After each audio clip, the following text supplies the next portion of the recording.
حي على الفلاح.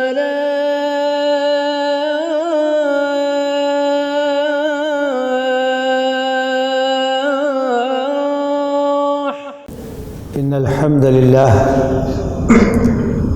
نحمده ونستعينه ونؤمن به ونتوكل عليه ونعوذ بالله من شرور أنفسنا ومن سيئات أعمالنا من يهدي الله فلا مضل له ومن يضلل فلا هادي له وأشهد أن لا إله إلا الله وحده لا شريك له وأشهد أن محمدا عبده ورسوله اللهم صل وسلم وبارك وانعم على عبدك ورسولك ونبيك محمد وعلى آله وأصحابه أجمعين. يا أيها الذين آمنوا اتقوا الله حق تقاته ولا تموتن إلا وأنتم مسلمون. يا أيها الناس اتقوا ربكم الذي خلقكم من نفس واحدة وخلق منها زوجها وبث منهما رجالا كثيرا ونساء واتقوا الله الذي تساءلون به والأرحام إن الله كان عليكم رقيبا. يا أيها الذين آمنوا اتقوا الله وقولوا قولا سديدا يصلح لكم أعمالكم ويغفر لكم ذنوبكم ومن يطع الله ورسوله فقد فاز فوزا عظيما. أما بعد فإن أصدق الحديث كتاب الله وخير الهدي هدي محمد صلى الله عليه وسلم وشر الأمور محدثاتها وكل محدثة بدعة وكل بدعة ضلالة وكل ضلالة في النار. أعوذ بالله من الشيطان الرجيم. بسم الله الرحمن الرحيم. إذا جاء نصر الله والفتح ورأيت الناس يدخلون في دين الله أفواجا فسبح بحمد ربك واستغفره إنه كان توابا. محترم حاضرین، سورہ نصر یہ فتح مکہ کے بعد نازل ہوئی اور اس میں اللہ تعالیٰ نے ارشاد فرمایا کہ جب اللہ کی مدد آ گئی اور فتح حاصل ہو گئی اور تم نے دیکھ لیا کہ لوگ فوج در فوج اللہ کے دین میں داخل ہو رہے ہیں، تو اپنے رب کی تسبیح بیان کرو اس کی تعریف کے ساتھ اور اس سے مغفرت طلب کرو، بے شک وہ معاف کرنے والا ہے، عفو درگزر سے کام لینے والا ہے۔ مکہ جب فتح ہو گیا تو عرب کے قبائل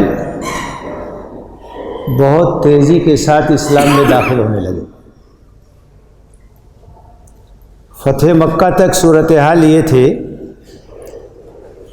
کہ نبی صلی اللہ علیہ وسلم، اہل ایمان اور مشرکین مکہ کے درمیان کشمکش کا سلسلہ چل رہا تھا، تصادم کا سلسلہ چل رہا تھا، اور جو قبائل تھے اس میں بہت زیادہ دلچسپی نہیں لے رہے تھے، وہ انتظار کر رہے تھے کہ ان کی جنگ اور ان کا تصادم اپنی قوم سے ہے، اپنے قبیلے سے ہے، ہم انتظار کرتے ہیں اگر ان کو غلبہ حاصل ہو جائے گا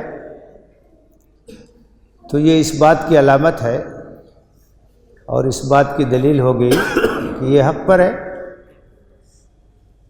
تو جب مکہ فتح ہو گیا اور مشرکین مکہ کا زور ٹوٹ گیا،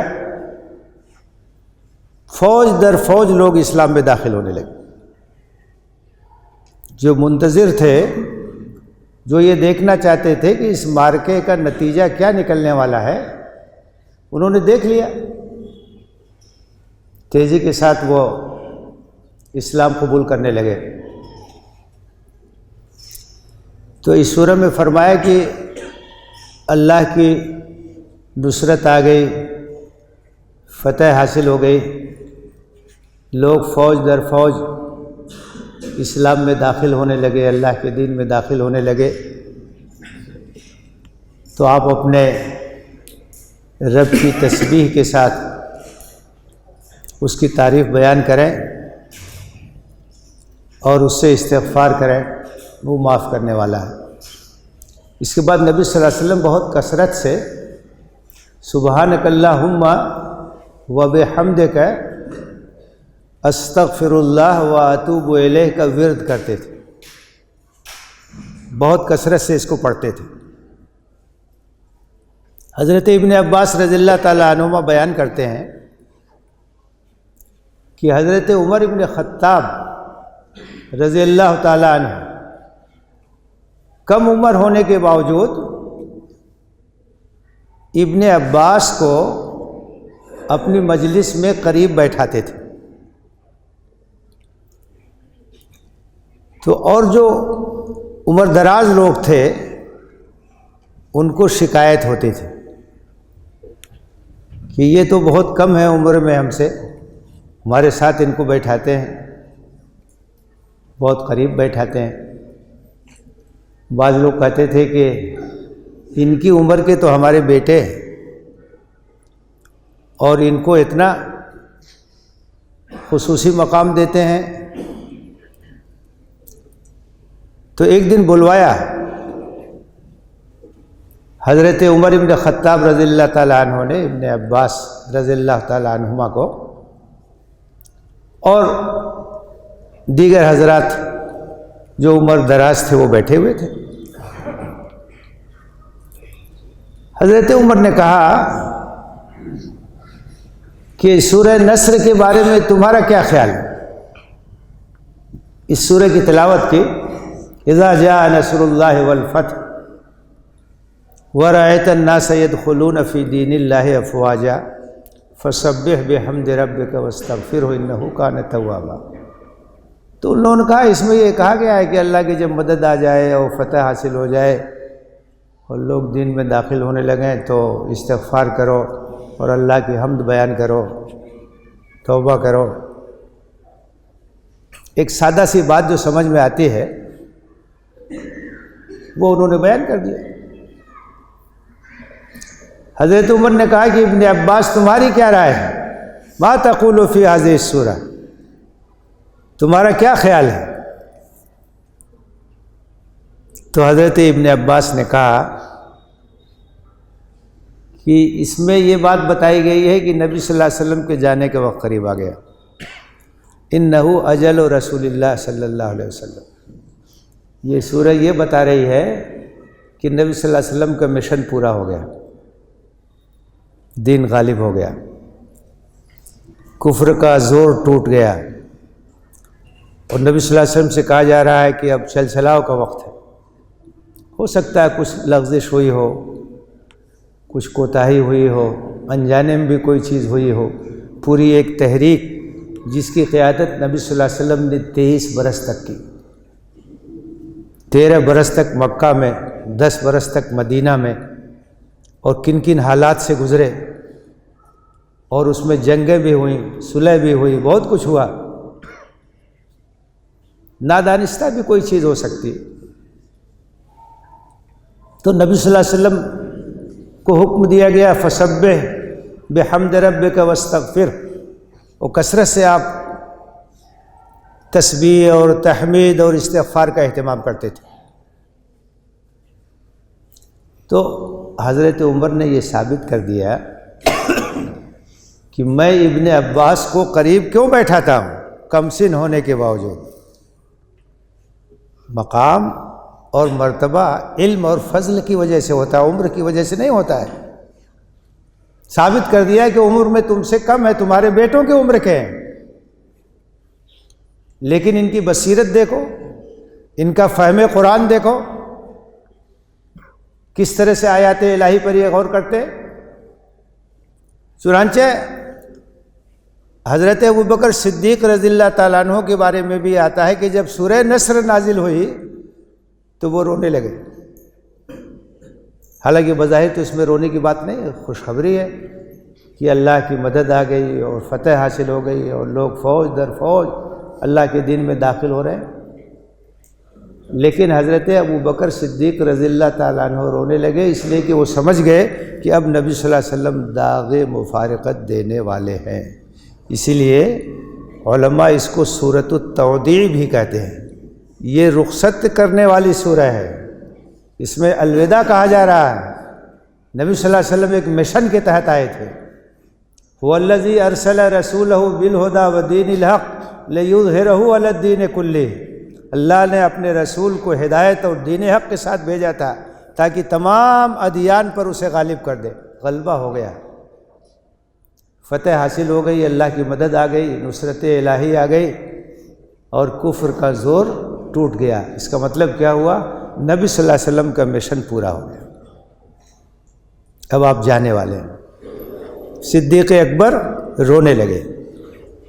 ابن عباس نے کہا کہ یہ سورہ نبی صلی اللہ علیہ وسلم کے موت کی خبر دے رہی کہ اب آپ جانے والے۔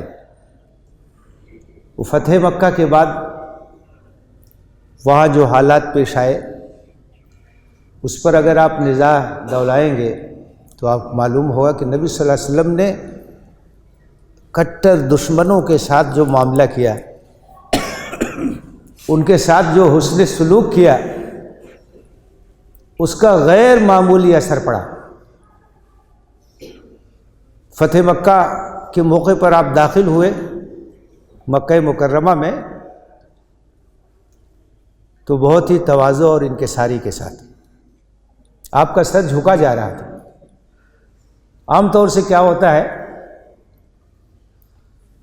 کہ جب کوئی فوج داخل ہوتی ہے فتح کے بعد کسی علاقے میں، کسی شہر میں، تو بہت ہی گھمنڈ کے ساتھ داخل ہوتی اور اتراتے ہوئے داخل ہوتی، غرور کا مظاہرہ ہوتا ہے۔ اور نبی صلی اللہ علیہ وسلم بہت ہی متواضع انداز میں داخل ہوئے۔ صحابہ کرام کو بھی اس کی تاکید کی اور خانہ کعبہ کو صاف کیا بتوں سے۔ اور رات اس عالم میں گزری کہ لوگ سجدہ ریز تھے،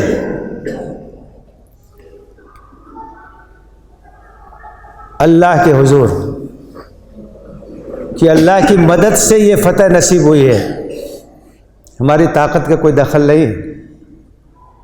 اور ایسے حالات پیدا ہوئے کہ مکہ میں لڑائی بھڑائی کی نوبت بھی نہیں آئی۔ 10,000 کا لشکر نبی صلی اللہ علیہ وسلم کے ساتھ تھا، مزاحمت کی ہمت نہیں تھی کسی، بغیر لڑائی بھڑائی کے مکہ فتح ہو گیا۔ تو رات اس عالم میں گزری کہ لوگ مسجد حرام میں سجدہ ریز تھے، رو رہے تھے، اور صبح میں ابو سفیان تو پہلے متاثر ہو چکے تھے۔ ابو سفیان کی بیوی ہند وہ اسلام قبول کرنے کے لیے تیار ہو گئی اور نبی صلی اللہ علیہ وسلم کی خدمت میں حاضر ہوئی۔ ابو سفیان نے کہا کہ یہ تبدیلی کیسے آئی، یہ کس طریقے سے ماجرا ہو گیا ہے؟ تو ہند نے کیا جواب دیا؟ خدا کی قسم، رات جو گزری ہے اس رات میں خانہ کعبہ کے اندر جس طرح سے اللہ کی عبادت ہوئی ہے اس طرح کی عبادت کبھی نہیں میں نے دیکھا۔ وہ اسی سے متاثر ہو گئی کہ یہ کیسے فوجی ہیں جو سجدے میں پڑے ہوئے ہیں، جہاں کوئی رقص اور سرود کی محفل نہیں جمی ہے، کوئی گھمنڈ نہیں، کوئی غرور نہیں، کوئی جلسہ نہیں، کوئی جلوس نہیں، سجدے میں پڑے ہیں، رو رہے ہیں، اللہ کا شکر ادا کر رہے ہیں۔ میں نے کہا کہ جس طرح کی عبادت رات میں نے دیکھا اس گھر میں، آج تک میں نے کبھی نہیں دیکھا تھا۔ یہ مومنوں کی شان ہوتی ہے، یہ اللہ کے رسول صلی اللہ علیہ وسلم نے سبق سکھایا اپنی زندگی سے۔ ہمارے ہاتھ میں کیا ہے؟ مدد تو اللہ کی طرف سے آتی ہے، نصرت تو اللہ کی طرف سے آتی ہے۔ فتح تو اللہ دینے والا ہے، اس کا شکر ادا کرنا چاہیے، اس کے سامنے اپنے سر کو جھکانا چاہیے، غرور اور گھمنڈ میں مبتلا نہیں ہونا چاہیے۔ لوگ اکٹھا تھے صحن کعبہ میں، بڑے بڑے دشمن جنہوں نے مسلمانوں کا جینا دوبھر کر دیا تھا اور جنہوں نے ہجرت پہ مجبور کیا، سب لوگ بیٹھے ہوئے تھے۔ نبی صلی اللہ علیہ وسلم جب کھڑے ہوئے، آپ نے کہا کہ تمہارا کیا خیال ہے، تمہارے ساتھ کیا سلوک کیا جائے گا، تمہیں کس بات کی توقع ہے؟ انہوں نے کہا آپ ایک شریف انسان ہیں اور ہمیں اس بات کی امید ہے کہ آپ بہت شریفانہ برتاؤ کریں گے۔ آپ نے کہا لا تثریب علیکم الیوم اذهبوا فانتم الطلقاء، کوئی مواخذہ نہیں تمہارے اوپر، جاؤ، سب کو آزاد کیا جا رہا ہے، سب کو معاف کیا جا رہا ہے۔ غیر معمولی بات تھی۔ کٹر دشمن، جانی دشمن، جنہوں نے کتنے صحابہ کو شہید کیا، کتنا نقصان پہنچایا، کتنی تکلیف پہنچائی، سب کو آپ نے معاف کر دیا۔ سہیل ابن عمرو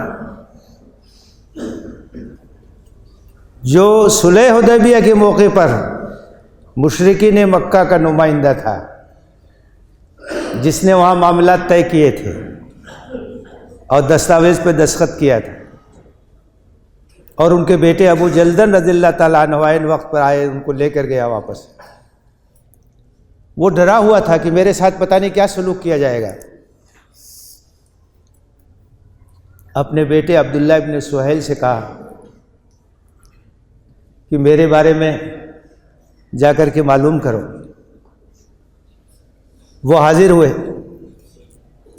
نبی صلی اللہ علیہ وسلم کے سامنے اپنے والد کا معاملہ رکھا۔ آپ نے کہا ان کو امان دی جا رہی ہے، جاؤ ان کو اطمینان دلا دو، وہ ایک شریف انسان ہے اور صاحب فضل ہیں۔ آپ نے ان کی تعریف کی، بیٹے نے جا کے پیغام پہنچایا، ان کو بہت خوشی ہوئی اور اللہ کے رسول صلی اللہ علیہ وسلم کی خدمت میں حاضر ہوئے، اور انہوں نے اپنے اسلام کا اعلان کیا، اور اس کے بعد بہت اچھی زندگی ان کی گزری، بہت ہی عبادت گزار اور اللہ کا ذکر کرنے والے، تسبیح بیان کرنے والے۔ صفوان ابن امیہ مالدار شخص تھا، سرداران قریش میں سے تھا۔ وہ ڈرا ہوا تھا کہ اس کے ساتھ کیا سلوک ہوگا، وہ مکے سے فرار ہو گیا۔ کہ خاندان کے ایک آدمی نے نبی صلی اللہ علیہ وسلم سے کہا کہ صفوان کے بارے میں آپ کا کیا فیصلہ؟ آپ نے کہا کہ ہم اس کو امان دیں گے، ہم ان کو موقع دیں گے، ہم ان کو مہلت دیں گے، وہ غور و فکر کریں، کوئی مواخذہ نہیں ان کے اوپر، ڈرنے کی ضرورت نہیں۔ چنانچہ وہ آدمی بھاگا ہوا گیا اور راستے میں ملاقات کی، اور صفوان ابن امیہ تک نبی صلی اللہ علیہ وسلم کا پیغام پہنچایا، آپ کے لیے امان ہے اور آپ فیصلہ جو چاہے کریں۔ آپ کے لیے نبی صلی اللہ علیہ وسلم نے کہا کہ 2 مہینے کا موقع دیں گے، غور و فکر کریں، کسی کے لیے کوئی جبر نہیں ہے کہ وہ مسلمان ہو جائے، اپنا فیصلہ آپ خود کریں گے۔ کہا کہ مجھے امان دی، کہا کہ ہاں امان دی۔ وہ واپس آیا، نبی صلی اللہ علیہ وسلم سے ملاقات کی، پوچھا کہ آپ نے مجھے امان دی ہے؟ آپ نے کہا کہ ہاں تمہیں امان دی ہے۔ 2 مہینے کا موقع دیا ہے، آپ نے کہا 4 مہینے کا موقع دے رہے، تم غور و فکر کرو۔ اس کے بعد وہ نبی صلی اللہ علیہ وسلم کے ساتھ رہا۔ فتح مکہ کے بعد غزوہ حنین، حوازن، یہ سب پیش آئے۔ وہ کفر کی حالت ہی میں نبی صلی اللہ علیہ وسلم کے ساتھ گیا، مسلمانوں کو اسلحے کی ضرورت تھی، اس کے پاس اسلحے کا ذخیرہ تھا۔ نبی صلی اللہ علیہ وسلم نے اس سے کہا کہ ہمیں ضرورت ہے۔ اس نے کہا ٹھیک ہے، فراہم کیا۔ آپ نے کہا کہ یہ عاریتاً ہے، ہم اسے لوٹائیں گے۔ وہ شریک رہا حوازن میں، حنین میں، ان تمام مارکوں کو دیکھا اس نے۔ اس کے بعد بہت مال غنیمت حاصل ہوا۔ غزوہ حنین کے بعد مال غنیمت بہت زیادہ حاصل، وادیاں کی وادیاں اونٹوں سے اور بھیڑوں سے، بکریوں سے بھری ہوئی۔ نبی صلی اللہ علیہ وسلم نے تالیف قلب کے لیے سرداران قریش جو ابھی مسلمان نہیں ہوئے تھے یا نئے نئے مسلمان ہوئے تھے، ان کو جمانے کے لیے دل کھول کے دیا ان کو کہ اور مضبوط ہو جائیں گے۔ صفوان کو بھی دیا۔ اس کے بعد صفوان نبی صلی اللہ علیہ وسلم کے ساتھ تھا، ایک وادی سے گزر ہوا اور وہ وادی وہ جانوروں سے، مویشیوں سے بھری ہوئی تھی۔ اس میں اونٹ بھی تھے، بھیڑ بکریاں بھی تھی۔ وہ للچائی ہوئی نظروں سے صفوان دیکھ رہا تھا۔ نبی صلی اللہ علیہ وسلم نے محسوس کیا۔ آپ نے کہا صفوان، اس وادی میں جتنے اونٹ ہیں اور جتنے بھیڑ بکریاں سب میں تمہیں دے رہا ہوں۔ دنگ رہ گیا۔ اس نے کہا نبی کے علاوہ کسی کا دل اتنا کشادہ نہیں ہو سکتا، نبی کے علاوہ کسی کا دل اتنا کشادہ نہیں ہو سکتا۔ اشہد ان لا الہ الا اللہ و اشہد ان محمدًا عبدہ و رسولہ۔ قیادت کا کام ہوتا ہے کہ انسانوں سے ان کے مزاج کے مطابق ڈیل کیا جائے۔ سب کے ساتھ ایک طرح کا معاملہ نہیں ہوتا، کون کس طرح کا ہے، کس مقام کا ہے۔ نبی صلی اللہ علیہ وسلم فتح مکہ کے موقع پر جب مکہ میں داخل ہوئے، آپ نے کہا کہ جو صحن کعبہ میں داخل ہو جائے، مسجد حرام میں داخل ہو جائے، فہو آمن، اس کے لیے امن و امان، کوئی اس کے اوپر ہاتھ نہ اٹھائے۔ جو اپنے گھر میں چلا جائے، دروازہ بند کر لے، فہو آمن، تو وہ بھی مامون ہے، اس کے اوپر ہاتھ نہ اٹھایا جائے۔ آپ نے کہا من دخل دار ابی سفیان فہو آمن۔ ابو سفیان سردار تھا، قائد تھا اپنی قوم کا، تو جب آپ نے یہ اعلان کر دیا کہ ابو سفیان کے گھر میں جو چلا جائے وہ بھی مامون ہے، تو آپ سوچئے کہ اس کی کیفیت کیا ہوگی کہ مجھے ایک اعزاز دیا گیا ہے، یہ ایک ریسپیکٹ ہے کہ وہ قائد ہے، اپنی قوم کا رہنما ہے۔ آپ نے یہ اعلان کر دیا من دخل دار ابی سفیان فہو آمن۔ کس سے کس طرح کا معاملہ کیا جائے، یہ حکمت قیادت ہے، یہ لیڈرشپ کی فراست ہوتی ہے، اور نبی صلی اللہ علیہ وسلم نے اسی طرح سے معاملات کیے۔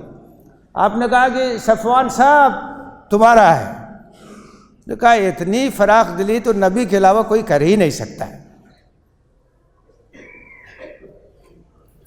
اکرمہ ابن ابی جہل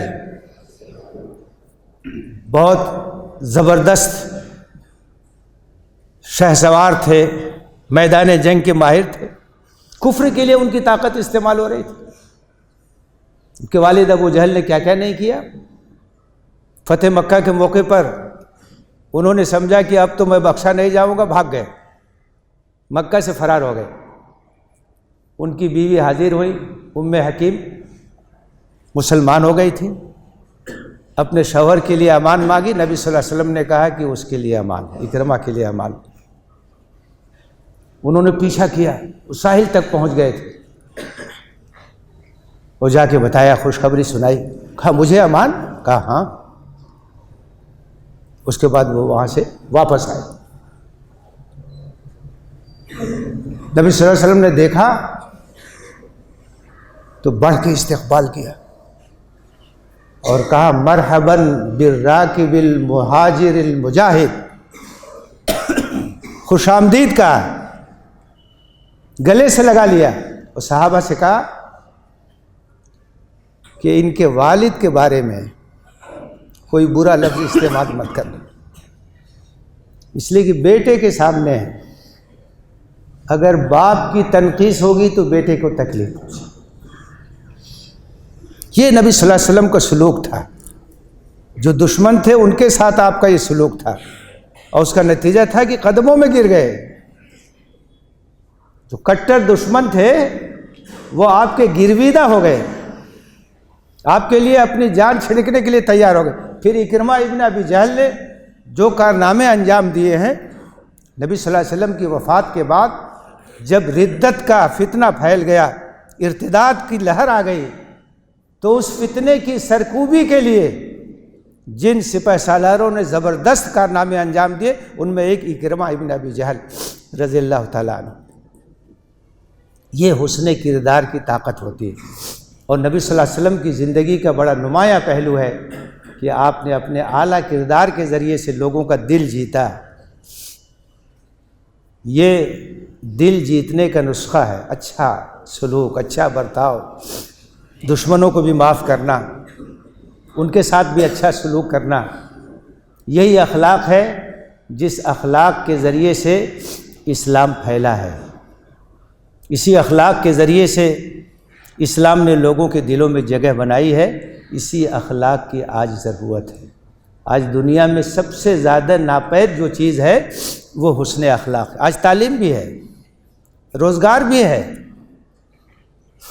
لوگوں کے پاس پیسہ بھی ہے، لیکن جو چیز نہیں ہے وہ اچھا اخلاق۔ ایک سماجی رہنما کہنے لگے کہ ایسا زمانہ آنے والا ہے، آج کل تو لوگ چاہتے ہیں کہ بیٹا ڈاکٹر بن جائے، انجینئر بن جائے، لیکن ایسا وقت آئے گا کہ لوگ اپنی اولاد کو لے کر کے آئیں گے اور کہیں گے کہ مجھے ڈاکٹر کی ضرورت نہیں، انجینئر کی ضرورت، اس کو انسان بنا دیجیے، اس کو انسان بنا دیجیے، اس کے اخلاق کی تعمیر کر دیجیے، اس کی سیرت سازی کر دیجیے۔ تو سیرت سازی کا جو نسخہ اللہ کے رسول کے ہاں ملتا ہے، اس سے ہمیں فائدہ اٹھانا چاہیے۔ اللہ سے دعا ہے کہ ہمیں اسوہ نبوی سے فائدہ اٹھانے کی توفیق دے، نبی صلی اللہ علیہ وسلم کے نقش قدم پر چلنے کی توفیق دے، آپ کی تعلیمات کو عام کرنے کی توفیق دے، اور آپ کے اسوہ حسنہ کو اختیار کرنے کی توفیق دے۔ آمین۔ وآخر دعوانا ان الحمد للہ رب العالمین۔ اقول قولی ھذا واستغفر اللہ لی ولکم اجمعین فاستغفروہ انہ هو الغفور الرحیم۔